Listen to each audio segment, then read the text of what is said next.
He's sweaty. They've crossed a line into a realm that they've only up to that point imagined. A lot of them fantasize about it, but they don't cross the line. But then once they cross the line, it feels like, holy cow, fantasy and reality are merging. Police say Kohberger's cell phone pinged around 2:45 a.m. near an intersection leading to SR 270, the Pullman-Moscow highway. Then it goes off the grid, turned off, or put in airplane mode, in what investigators say is an attempt to avoid detection. Around 3:25 a.m., security cameras in a Moscow neighborhood capture the white Hyundai on Indian Hills Drive, well past the turn that would have been the direct route to the victim's house.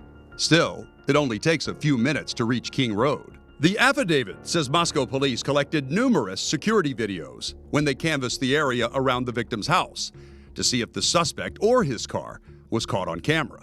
This clip may be one of them, the so-called Linda Road video. It's racked up thousands of views as true crime accounts and chat rooms obsess over it frame by frame. If genuine, then this security camera was recording about 250 feet away from the crime scene. The clip shows a car that appears to be circling the area. Around the same time, police say there were multiple sightings of the suspect's car casing the victim's house.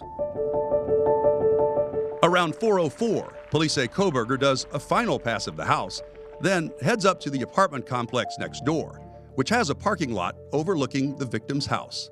Someone standing there would have an unobstructed view of the bedroom windows and the sliding glass door, believed to be the killer's point of entry. The murders happened sometime between 4:04 and 4:20, when the white Hyundai is again spotted on security camera, leaving the neighborhood at a high rate of speed.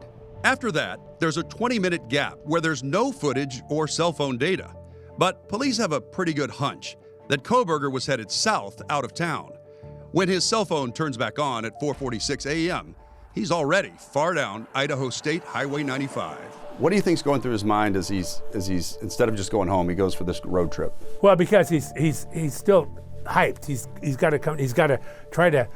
He didn't want anybody to see him real hyped. What would you feel like if you just massacred 4 people, and maybe you'd thought about it, but you never actually thought you'd go through with it, and then you actually did, and what it's almost like living a nightmare, or maybe it was like a dream that he finally realized, and but just it's a lot to put together.